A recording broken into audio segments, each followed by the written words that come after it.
Les estaba explicando al principio de la clase que voy a tratar de cambiar la modalidad, principalmente para disminuir carga académica. Las actividades en su gran mayoría, si es que logro que se desarrolle de esa manera, van a ser durante la clase y tienen plazo máximo de entrega hasta las 12. Eso es para las personas que tomen esa opción. Se va a calificar primero, tiene la participación durante la clase, si quieren participar. Si no, tienen otras opciones. Denme un segundo, por favor. Bueno, entonces tienen la opción primero de participar en clase, eso les da mayor nota. Después está la opción de un trabajo escrito, ese escrito va a ser extremadamente corto, a lo máximo. En el caso de hoy solo tiene para 2 párrafos, es decir, va a ser corto. Lo que se va a calificar son 3 cosas. Primero la ortografía, que realmente esa es la que menos puntuación les va a quitar. Después la puntuación, que sí ya quita más puntos porque la puntuación es vital para el sentido de un escrito. Es decir, no es lo mismo decir no es lo mismo, no sé, se me fueron los ejemplos de la puntuación.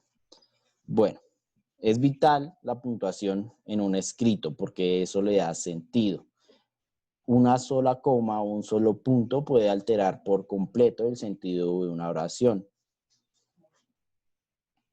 Bueno, y por último, y más importante, se calificará el sentido de las oraciones. Es decir, qué tan bien logran argumentar o qué tan bien se expresan dentro de los textos. Obviamente van a haber actividades que tengan más, por así decirlo, una mayor cantidad de escrito. La actividad escrita de esta semana solo va a tener 2 puntos, ¿listo? Ya más adelante les explico cómo van a hacer y para esa parte escrita pues tienen plazo hasta hoy, hasta las 12. Es eso. Ya está la tercera opción. Si ustedes prefieren tomar esa, pueden tomar esa opción. Pero esa tercera opción sí ya es obligatoria para las personas que no ingresen a la clase. Bueno, esa tercera opción es un trabajo escrito, como veníamos haciéndolo. Un trabajo escrito, prolongado, máximo más de una página al menos, que será casi lo mismo que hagan ustedes, con la diferencia de la cantidad. Bueno, listo. Ahora vamos a empezar con la clase. ¿Alguien se acuerda más o menos lo que fue la clase pasada, que vimos la clase pasada? No, no, señor. ¿No?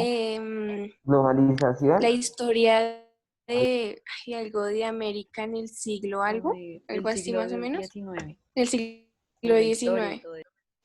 Exacto, escritores, América cultural o la cultura de América en el siglo XIX.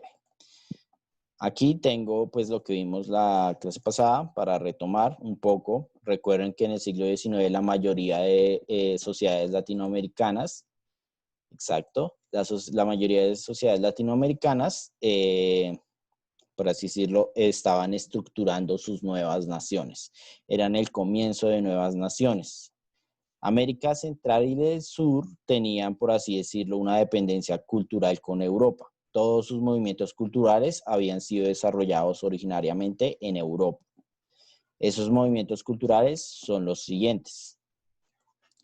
La Ilustración, que si bien no se desarrolló tanto en el siglo XIX, sino más en el siglo XVIII, hay que indicar que sí, por un tiempo hubo ilustración aquí en el territorio americano. Sin embargo, los movimientos culturales más importantes de América son el romanticismo. ¿Alguien sabe lo que es el romanticismo? Es un tipo de escritura pues como más meloso, más pues romántico, valga la redundancia. Sí. Por así decirlo, es un género literario un poco más sentimental. El romanticismo se trata más que todo de los sentimientos, las emociones. Ya más adelante veremos algunos ejemplos de este género literario, que que pues como todo expresión cultural no solo se encuentra en la literatura, sino que hay pintura romántica. En el caso de América, este romanticismo pasó mucho a ser, por así decirlo, una exaltación de las nuevas patrias o naciones. Es decir, el romanticismo en América estaba muy vinculado a todo el proceso de independencia. Por lo tanto, se exaltaban figuras como los próceres de las naciones, es decir, los líderes militares, políticos que tuvieron influencia durante el proceso de independencia. Ese fue el caso del romanticismo. Se exaltaba todo el proceso de independencia en América.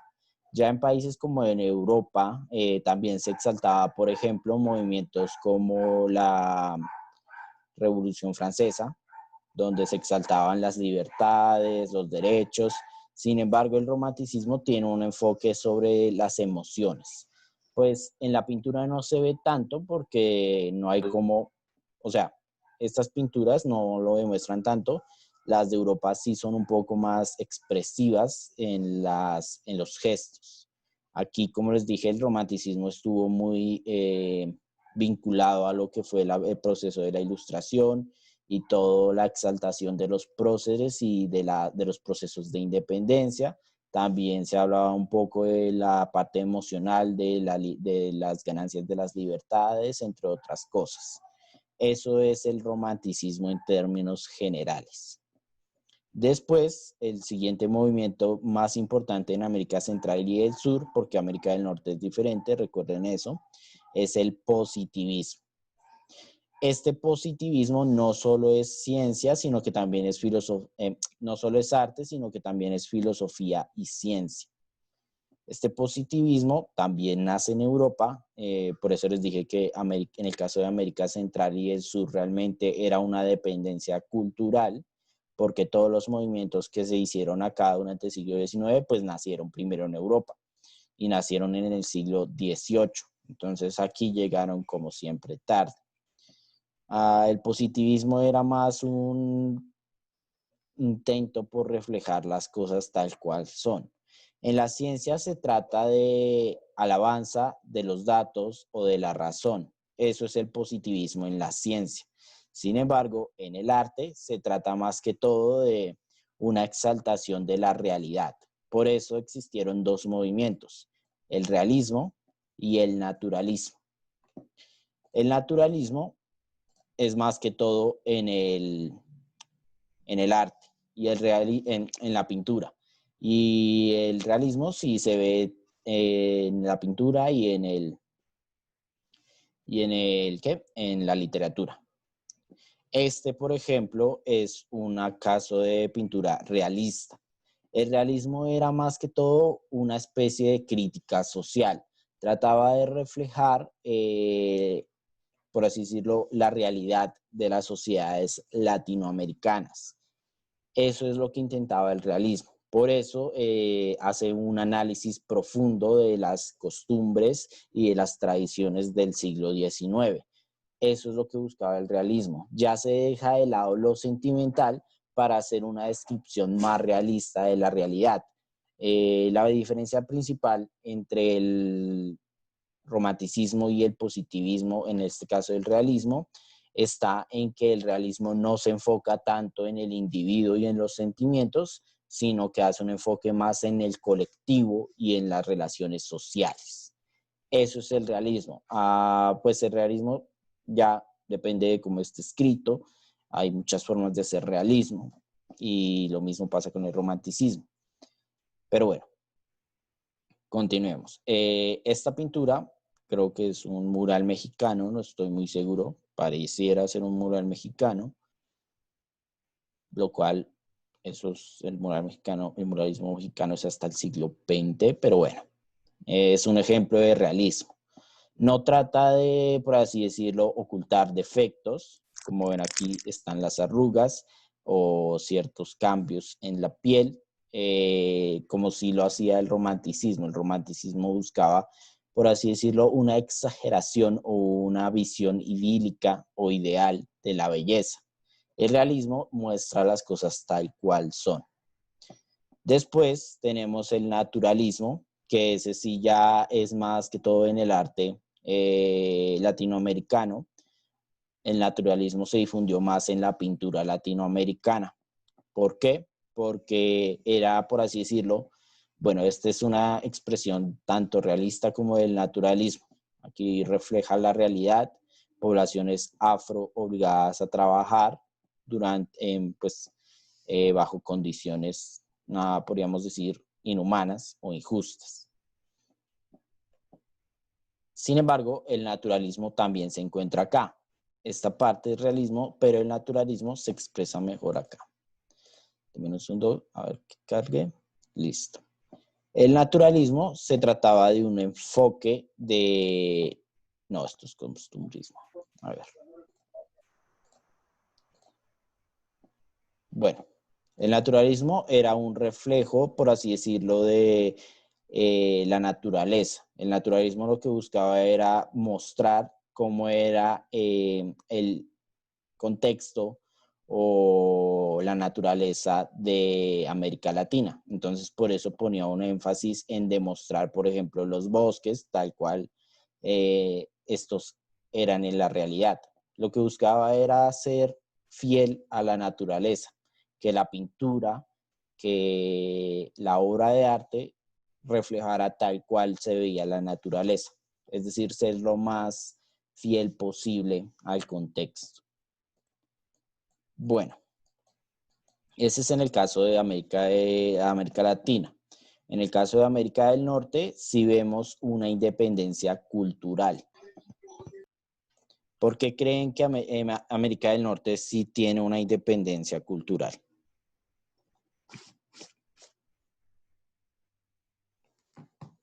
¿Cuál será la diferencia entre América del Norte y América del Sur en sus procesos previos al siglo XIX?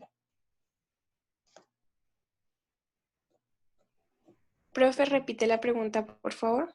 Sí, la pregunta es sencilla. ¿Qué será lo que diferencia América del Norte de América Central en el siglo XIX? ¿Qué procesos serán diferentes en América del Norte? El de la independencia, ¿no? Exacto, independencia y también la colonia. El proceso de colonización es diferente en América del Norte. Esto principalmente debido al tipo de individuos que ingresaron en estas regiones. En América Central y el Sur eran más que todo españoles que buscaban riquezas económicas a partir de la explotación minera y de la agricultura. En América, básicamente la cuestión es que los españoles no buscaban realmente construir industria y una plataforma de comercio estable en América Central y el Sur, cosa que no pasó en el norte. En el norte, debido primero a que la explotación minera era muy escasa, debido a que los recursos minerales en América del Norte son escasos, entonces no se profundizó en eso, se profundizó más en otros campos como en la agricultura. Y segundo, los primeros colonizadores o la mayoría de colonizadores que llegaron a Estados Unidos y a América del Norte eran, por así decirlo, refugiados protestantes, o mejor dicho, cristianos, que trataban de escapar que trataban de escapar de la influencia política sobre la religión, debido a que en ese periodo en Inglaterra la política empezaba a inmiscuirse en la religión. Esa es la diferencia, ya en el sentido religioso. Por ejemplo, en España la religión estaba vinculada a la política. En cambio, en Inglaterra eso no había pasado. No fue la religión la que se motivó a vincularse a la política, sino que la política buscaba influenciar la religión. Eso hizo que lo que, por ejemplo, aquí llamamos cuáqueros, si conocen la avena Quaker, ahí hay un ejemplo de lo que es un cuáquero. Estos cuáqueros son pues personas del campo que buscaban un poco evitar todo este cambio político que existía en Inglaterra. Y por eso al momento de llegar a América del Norte buscaban por así decirlo, independencia política, económica y social. Ya después sería el gobierno de Inglaterra que les colocaría impuestos, el pago de tributo, el pago a la realeza. Pero esa es la diferencia con América del Norte. Sus colonizadores buscaban independencia de Inglaterra. Mientras que los colonizadores españoles lo que querían era ganar oro y no les importó pues establecer todo un proceso industrial y cultural, cosa que se hicieron en Estados Unidos. En Estados Unidos los colonizadores sí instauraron una industria. Es por eso que en el siglo XIX ya Estados Unidos estaba más adelantado que el resto de las regiones en América, porque sus colonizadores sí habían instaurado una industria previa, cosa que no pasó en el resto del continente. Ya después veremos específicamente cómo fue el caso de Colombia. Bueno, el movimiento más importante que nació en Estados Unidos fue el pragmatismo. Esto es similar al positivismo, habla de que el conocimiento o las ideas tienen que tener un sentido práctico en la realidad. Bueno, también tiene algo muy estadounidense o norteamericano, que es el sentido del yo. Entonces el pragmatismo en el arte tenía un enfoque central sobre el sujeto o el individuo. Por último, comprender que había una proliferación de grandes escritores en Estados Unidos. Por ejemplo, Mark Twain o Edgar Allan Poe, junto a otro que siempre se me olvida el nombre, pero que es muy importante, pero no me acuerdo. Bueno, esos son, por ejemplo, dos grandes escritores, Mark Twain con Las aventuras de Tom Sawyer y pues Edgar Allan Poe con sus cuentos y libros. Principalmente Edgar Allan Poe es muy importante para la literatura del terror y la detectivesca. Pero bueno, sus obras más importantes son El Cuervo y El Gato Negro. Ya después tengo un resumen de El Cuervo, creo. Bueno, eso lo hablaremos más adelante. Bueno, ahora vamos a ver el caso del arte en Colombia del siglo XIX. Para comprender el arte de Colombia hay que comprender que Colombia es un caso particular, como siempre. Colombia, curiosamente, es particular, no se comporta como el resto de países destacables de la región, como por ejemplo Argentina o Brasil. Colombia siempre se comporta de una manera diferente. Eso lo podemos ver en el siglo XX con procesos como las dictaduras militares, o por ejemplo con la existencia todavía de grupos al margen de la ley. Como les digo, pues Colombia es un caso curiosamente excepcional.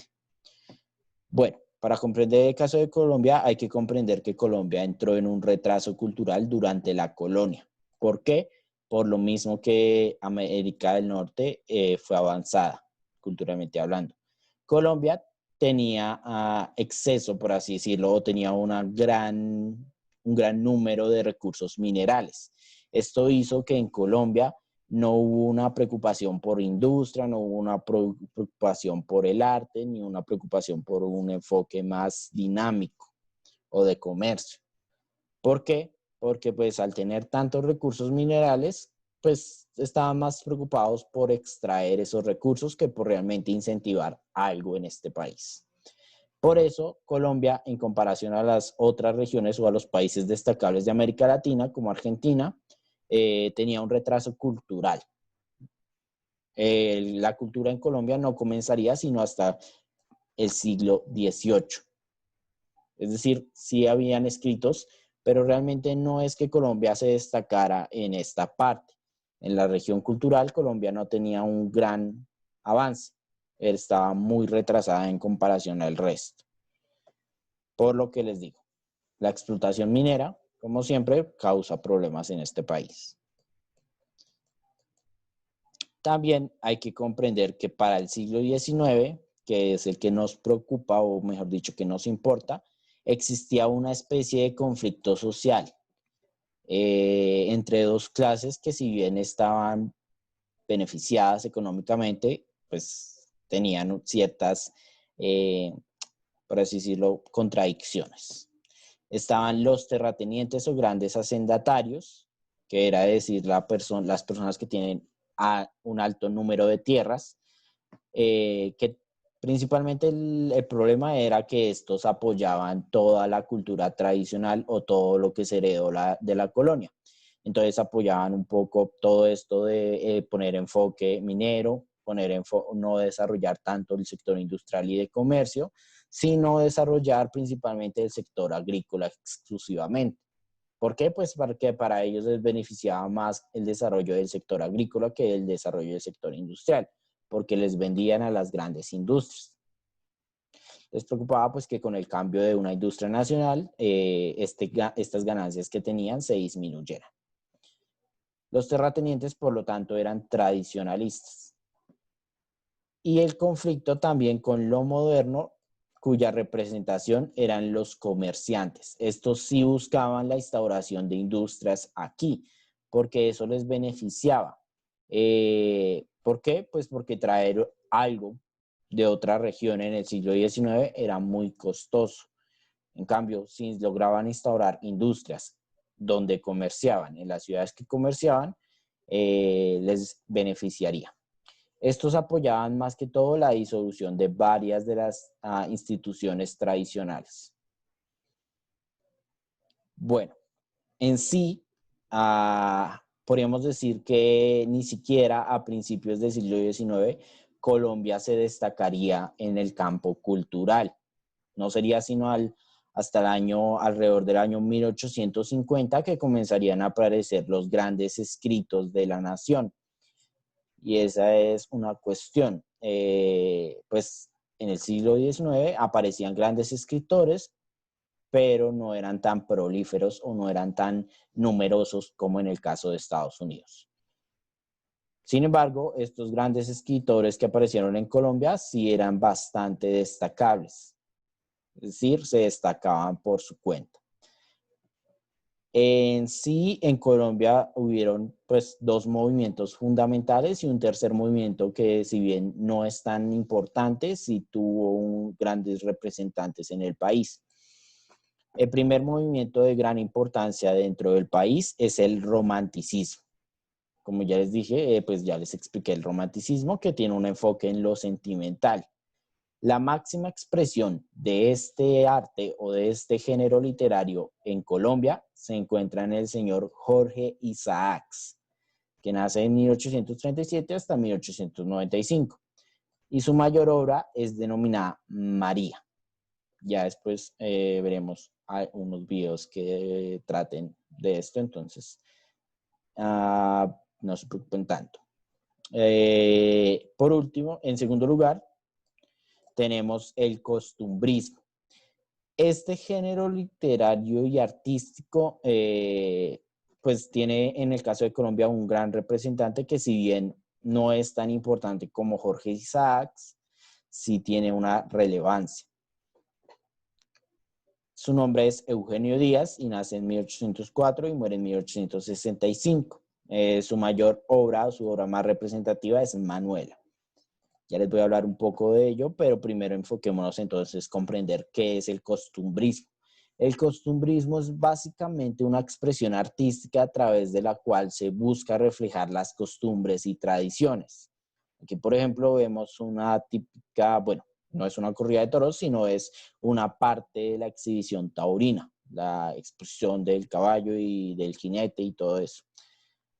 También el costumbrismo se preocupaba por reflejar las vestimentas. Es decir, miren, por ejemplo, aquí se nota que estas dos personas son de una clase, por así decirlo, burguesa, igual que este señor de acá.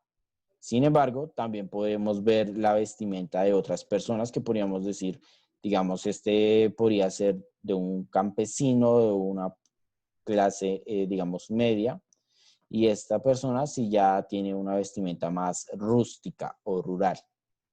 Ese es el costumbrismo, es tratar de reflejar todas las costumbres de la nación. Y Manuela de Eugenio Díaz es precisamente una obra costumbrista. ¿Por qué? Porque buscaba reflejar un poco cómo era el estilo de vida del hacendatario, de las poblaciones que tenían grandes cantidades de tierra. Y también vinculaba un poco todo esto con el asunto de la esclavitud y de la explotación de mano de obra esclava. Porque recuerden que al principio del siglo XIX la esclavitud en Colombia seguía existiendo. Eso es el costumbrismo, una búsqueda por reflejar las costumbres de un país. Ya después, finalizando el siglo XIX en Colombia, pues se encuentra el tercer movimiento literario, que sería de 1880 a 1920. Ya después de 1920 comienzan a surgir los grandes escritores latinoamericanos y pues el gran escritor colombiano que surgiría en la época del boom latinoamericano, que va de 1950 hasta el año 2000 más o menos. El boom latinoamericano, pero bueno, todo eso después. Por ahora hay que comprender que en esta fecha comenzaría el desarrollo del realismo, que ya les he hablado del realismo, que es más que todo una crítica social, y esa es la diferencia entre el realismo y el costumbrismo. El costumbrismo no era tanto crítica social, era más simplemente decir cómo eran las cosas y declarar que lo normal o era una exaltación, por así decirlo, de la sociedad de esa época. El realismo, en cambio, sí funcionaba un poco como crítica social. No embellecía tanto o no exaltaba tanto, sino que decía ciertas, por así decirlo, de inequidades, ciertas desigualdades. Eso es el realismo y esa es la diferencia con el costumbrismo. Bueno, nos queda menos de un minuto, entonces, bueno, ya para el desarrollo del realismo se destacaría el señor Tomás Carrasquilla, que fue uno de los grandes representantes de la región dentro de este género. Como les dije, pues no somos muy numerosos, los artistas en Colombia no son muy numerosos, pero se destacan bastante los pocos que hay. Bueno, este señor vivió en 1858, 1840, su vida pues no es tan extraña o rimbombante como la persona que vamos a ver a continuación. También en Colombia existieron grandes poetas. ¿Por qué no lo vinculo? Sí está vinculado a géneros literarios, algunos pueden ser románticos, otros realistas, pero la poesía es un género literario que un poco va por su cuenta. No sigue tanto la novela o las tendencias en la novela, sino que la poesía va por su cuenta, por así decirlo. Va a hacer lo que quiere, como quiere y cuando quiere. Bueno, uno de los grandes representantes de la poesía latinoamericana y por lo tanto de Colombia es el señor José Asunción Silva. Nace en 1865 y muere en 1896. Es decir, vivió pocos años, alrededor de 30, ¿verdad?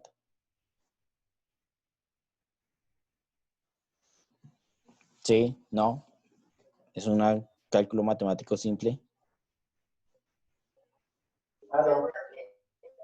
Más o menos cuánto vivió este señor. Miren las fechas de José Asunción Silva. 34 años. Más o menos.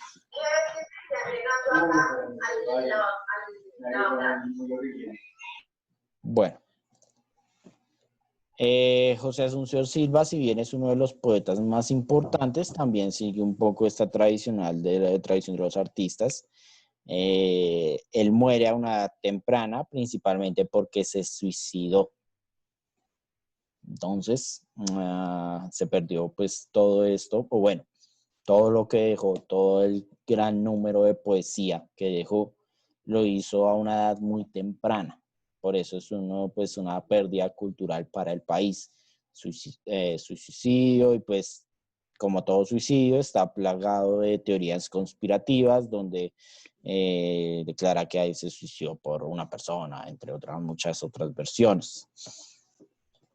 Pero bueno, ¿por qué José Asunción Silva? Porque es uno de los grandes representantes de nuestro país. Ustedes lo encuentran en algo que es muy común y muy sencillo de tener, que es el billete de 5,000 pesos. Hoy en día José Asunción Silva está en el billete de 5,000 pesos, por si no sabía. Y bueno, después hay otro representante de la poesía colombiana, que es el señor Rafael Pombo, que me imagino que sí lo conocerán más. O bueno, conocerán más sus obras, ¿verdad? Sí, señor. ¿Por qué será que en Colombia conocemos tanto a Rafael Pombo? Pues por los cuentos que nos contaban de chiquitos, que eran todos de Rafael Pombo, la rana, Exactamente. la rana. Que Rafael Pombo es tradicional para la población infantil en Colombia, o bueno, lo era. No sé si hoy en día,